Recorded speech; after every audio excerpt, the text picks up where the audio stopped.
नमस्ते, म आकृति घिम्रे। आज हामी बालकुमारी आएका छौँ फेरि पनि नयाँ पब्लिक इन्टरेक्सन भिडियो लिएर।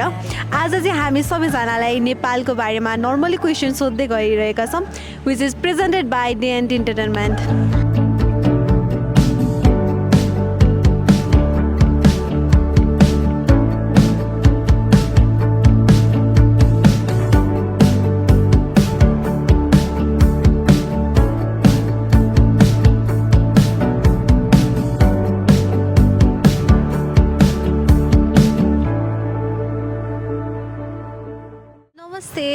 नमस्ते। हजुरको शुभ नाम? मेरो नाम राजनारायण शाह। पारस स्याँडा। त्यो महेश राई हो। हजुर यता कता बस्नुहुन्छ? म यता इमाडोल ललितपुर। हजुर हिमाल विश्वकर्मा। हजुर यता कता बस्नुहुन्छ? बालकुमारी। नमस्कार। हजुरको शुभ नाम? अभिषेक कुमार पटेल। म चाहिँ रौटहट गाउँमा देवाई गुनाई गाउँपालिका नम्बर 3 वार्ड नम्बर 3 म बस्छु। तपाईँलाई चाहिँ केही नर्मल क्वेसनहरू सोध्छु, त्यसको उत्तर दिनु है त। म तपाईँलाई केही क्वेसनहरू सोध्छु, त्यसको एन्सर दिनु है त। हुन्छ। जस्तै तपाईँको देश या मेरो देश नेपालमा बसिराख्दा चाहिँ खुसी के कुरामा हुनुहुन्छ र दुःखी चाहिँ के कुरामा हुनुहुन्छ त? मैले चाहिँ त खुसीमा मान्यो कि नेपालको राजधानी काठमाडौँ हो। तपाईँलाई होइन, तपाईँको देश नेपाल या मेरो देश नेपालमा बसिराख्दा चाहिँ के कुरामा चाहिँ खुसी लाग्छ और के कुरामा चाहिँ दुःखी लाग्छ भनिदिनु न।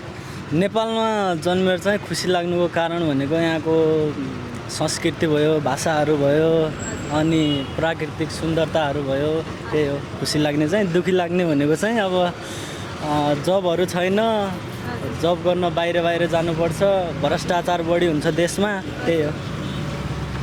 जस्तै आम नेपालीले हुन्छ नि जीवनलाई गुणस्तर बनाउनलाई चाहिँ नसक्नुको मुख्य कारण चाहिँ के हो त? गुणस्तर बनाउन नसक्नुको कारण अब यही हो, नेपालमा राजनीतिक अब समस्या बढी भयो, राजनीति धेरै भयो, विकास थोरै भयो, भ्रष्टाचारहरू धेरै भयो, त्यही भएर।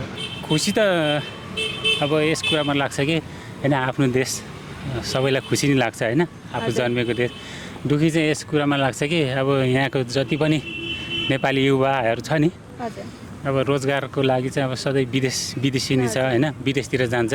यो कुरामा चाहिँ अलिक दुःख लाग्छ। सबै अब नेपालीहरूले रोजगार राम्रोसँग पाएको छैन होइन, त्यस कुरामा चाहिँ दुःख लाग्छ। वृद्ध आश्रम खोले पनि राम्रोसित गरिबहरूलाई राख्नुपर्छ, अनि खानपानको सबैको व्यवस्था गर्नुपर्छ, अनि सबै मिलेर अगाडि देशको वृद्धि बसाउनुपर्छ। हजुर, अनि दुःखी चाहिँ के कुरामा हुनुहुन्छ त नेपाली भन्दा? दुःखी चाहिँ तर के हुन्छ, गाउँतिर हो बढी त गाउँमा दुःखी हुन्छ, अनि गरिबहरूले धेरै मेहनत गरेर अगाडि हुन्छ, अनि अन्य बालीको धानहरू अनि मार्केटमा आएर अनि अलिअलि हुन्छ। अनि हजुर के भन्नु, ठिक छ। जस्तै तपाईँलाई तपाईँको देश नेपाल र मेरो देश नेपाल भनौँ, तपाईँलाई चाहिँ नेपालमा जन्मिँदा चाहिँ के कुरामा खुसी लाग्छ अथवा दुःखी लाग्छ? मलाई त खुसी लाग्छ। नेपाली अहिलेसम्म कुनै देशबाट त्यो पछाडि हटेको छैन। मेन कुरा यो हो, खुसीको कुरा यो हो कि मान्छे जहाँ जन्मेको हुन्छ त्यही त्यसको लागि राम्रो हुन्छ, चाहे सहरमा हो या गाउँ हो, जुन देशमा जन्मेपछि त्यही त्यसको लागि त्यही राम्रो हुन्छ। किनभने नेपाल पनि हामीलाई झन् राम्रो लाग्छ, किनभने यहाँ ठुलो पहाडहरू छ, सहर पनि यत्रो राम्रो छ काठमाडौँ सहर। हामी पनि त्यहीँ बस्छु तराईबाट आएर, एकदमै राम्रो लाग्छ, सबै कुरामा एकदम राम्रो लाग्छ। अरू के भन्नु, सबै ठिक छ, यही राम्रो छ। यही भ्रष्टाचारहरूले कस्तो हाम्रो देशलाई के गर्यो अनि अगाडि बढ्न दिँदैन त्यस्तो। जस्तै अब आम नेपालीले जीवनलाई हुन्छ नि गुणस्तर बनाउन नसक्नुको मुख्य कारण चाहिँ के होला त? गुणस्तर बनाउनु नसक्नुको कारण चाहिँ खै अब गुणस्तर त भएको होला, तर गुणस्तर भएर पनि जति अब गुणस्तर भए पनि खालि विदेशिनु पर्ने ऊ छ क्या बाध्यता नेपालीहरूको। यस कुरामा चाहिँ अलिक दुःख छ। आम नेपालीले चाहिँ जीवनलाई गुणस्तर क्वालिटेटिभ बनाउनलाई चाहिँ के गर्नुपर्छ, अनि किन चाहिँ पछि परिरहेछ कति मान्छेहरू? सबैलाई मिलेर अगाडि बढ्नुपर्छ। अनि नेताहरूलाई पनि त्यो देश मिलेर अनि देशलाई अगाडि बढाउनुपर्छ, अनि सबजना मिलेर त्यस्तो। आम नेपालीले जीवनलाई गुणस्तर क्वालिटेटिभ बनाउनलाई चाहिँ किन नसकेको होला जस्तो लाग्छ तपाईँलाई? नेपालमा त धेरै पैसा छैन, पैसाको कारण बढी त पैसाको कारण छ। अनि नेपालमा त्यो भन्छ आफैमा अनि ती दुश्मन भइरहेछ, एकजुटमा मिले आएन अनि त्यही कारणले पछाडि भइसकेको छ। सबैजनालाई मिल्यो पनि तब नि अर्को देशमा अगाडि मर्छ। यो एउटा कुरा हो, नेपाल कहिले कसैको पनि गुलाम बन्या होइन, यो सबभन्दा राम्रो कुरा हो। अनि के भन्छ नेपालको इन्डियाको राजा अनि नेपालको रानी हो, यो पनि सबभन्दा राम्रो कुरा हो। अनि सबभन्दा ठुलो हाम्रो नेपालमा माउन्ट एभरेस्ट छ, यो मलाई खुसी लाग्यो कि यो विश्वभरिको हेर्ने ठाउँ सगरमाथा हो। अब आफ्नो जीवनलाई नेपालीले केही जस्तो अब आफ्नो जीवनलाई त केही रोजगार गरेर व्यवसाय गरेर जस्तै गरिबीलाई हटाउनको लागि चाहिँ सरकारले चाहिँ के गर्नुपर्छ होला त? गरिबी हटाउनलाई चाहिँ रोजगारको व्यवस्था गर्नु पर्यो मेन भनेको चाहिँ, अनि विकासमा ध्यान दिनु पर्यो। गरिबहरूलाई जमिन दिनुपर्छ अनि उनीहरूलाई घर बनाइदिनुपर्छ, खानेकुराहरू पनि दिनुपर्छ। जस्तै शिक्षा, स्वास्थ्य र रोजगारमा चाहिँ सरकारले के भूमिका खेल्छ जस्तो लाग्छ तपाईँलाई? शिक्षा र स्वास्थ्यमा सरकारको कस्तो भूमिका हुन्छ त? शिक्षा भन्नाले त मानिसले पढाउनु पर्यो अनि स्टुडेन्टलाई पनि पढाउँछ। अनि स्कुल अनि सरकारी स्कुलमा पनि यतिको बजेट आउँछ अनि स्कुलले आफै खाइदिन्छ अनि स्टुडेन्टहरूलाई केही पनि साधन दिँदैन, त्यो साधन मैले स्टुडेन्टलाई दिनुपर्छ, त्यही मैले भन्न चाहन्छु। सरकारले चाहिँ अब गरिब जनताहरूलाई चाहिँ निःशुल्क शिक्षा होइन, राम्रो अब बोर्डिङहरू यतातिर लाउनु भन्दा पनि सरकारी स्कुलहरूमा पनि राम्रो सुविधा गरिदियो भने चाहिँ राम्रो हुन्थ्यो भन्ने हो। अब शिक्षा त खै राम्रै होला होइन, जति शिक्षित भए पनि मान्छेको बाध्यता छ नेपालमा प्रशस्त रोजगारी दिनु सक्नु पर्यो होइन। अब स्वास्थ्यको लागि पनि अब राम्रो स्वास्थ्यको लागि पनि हेल्थको लागि पनि कम गर्नु पर्यो होइन, अनि त्यही हो। सरकारले चाहिँ के गर्नुपर्छ जस्तो लाग्छ तपाईँको विचारमा? अब सरकारले त गरिबी हटाउनु लागि पहिले मान्छेहरूलाई रोजगार दिनुपर्छ।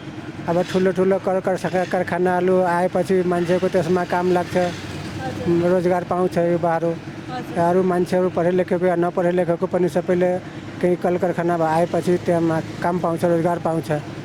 यही कारणले त गरिबी हट्छ, नभए कसरी हट्छ गरिबी? जस्तै अब गरिबीलाई हटाउनको लागि चाहिँ सरकारले चाहिँ के गर्नुपर्छ होला तपाईँको विचारमा? के कसरी हट्छ भन्नुहोस् त?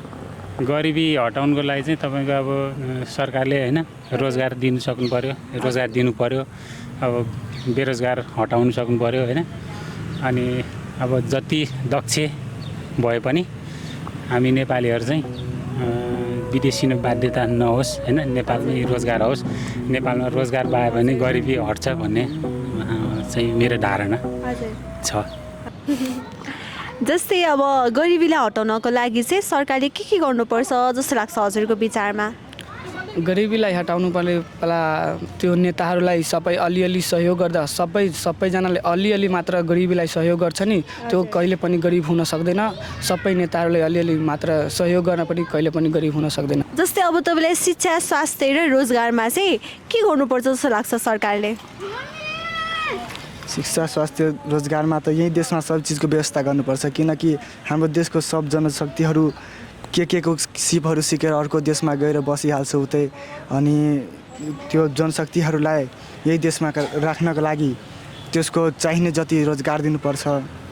अहिले त सरकारले सबै कुरा राम्रो गरिरहेछ, सुरुवात गरेछ, अब पछि झन् राम्रो होला। अहिले त एकदम राम्रो छ, शिक्षामा पनि हाम्रो बालबच्चा पनि यही ललितपुरको सरकारी स्कुलमा पढिरहेछ, यहाँ पनि एकदम राम्रै छ।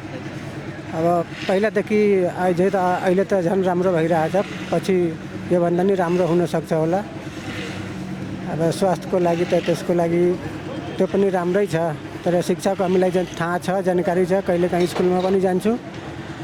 शिक्षामा धेरै राम्रो भइरहेछ पहिलादेखि, अब पछि योभन्दा नि राम्रो होला जस्तो मलाई विश्वास छ। तपाईँ हेरिराख्नु भएको जनतालाई के भन्न चाहनुहुन्छ? साथीभाइ, दाजुबहिनीलाई के भन्नु? यो क्वेसन अलिक समझमा आएन। के भन्न चाहनुहुन्छ अडियन्सलाई जसले तपाईँलाई हेरिराख्नु भएको छ अहिले? त्यसलाई भन्छु कि सबैजनाले मिलेर अलिअलि गरिबीलाई थोरै थोरै पैसा दिन्छ अनि सबै गरिब कहिले कहिले पनि गरिब हुने अनि नेपालमा त्यही भएको कारणले अगाडि बढ्न सकिन्छ। म त्यही मैले भन्न चाहन्छु। धन्यवाद। अरू के क्षेत्रमा चाहिँ अझै परिवर्तन आओस् जस्तो लाग्छ तपाईँलाई? हाम्रो पहाडी क्षेत्रमा चाहिँ अब सहरहरू के अरे रोड सडक विकास भइदियो भने चाहिँ अनि स्कुलहरू बनाइदियो भने चाहिँ हुन्थ्यो। अब त्यही हो।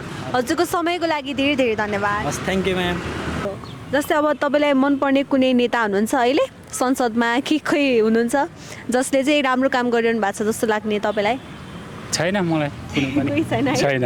हजुर बालेन शाह हजुरलाई चाहिँ उहाँको के काम मनपर्छ, के परिवर्तन देखिरहनु भएको छ? होइन, उनीहरू बालेन शाह गरिबीहरूलाई गरिब छ नि त्यो सबैलाई धेरै मद्दत गरिरहेछ अहिले। अनि सडक विकास गरिरहेछ। अनि त्यो के भनिरहेछ कुरा अब जेसुको तर जेनजीहरूलाई धेरै मन पराएको छ त्यो नेता।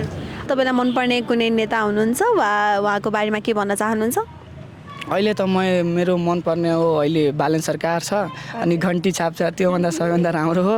मैले हाम्रो पनि घरमा घन्टीमा भोट दिया हो। अनि के भन्छ अनि मध्य प्रदेशमा सबभन्दा राम्रो त्यही हो। अहिले हाल आउनुभएको बालेन शाहहरू जो हुनुहुन्छ उहाँहरू चाहिँ कस्तो लाग्छ तपाईँलाई? बालेन शाह त एकदमै राम्रो लाग्छ। अनि कतिजना त म फेसबुकमा हेर्छु, कतिजना भन्छ नि बालेन शाहले यस्तो इन्डियाको नेपालको जग्गाको बारेमा भनेछ नि कि नेपालको जग्गा छ इन्डियाले मिचेछ, इन्डियाको जग्गा नेपालले मिचेछ।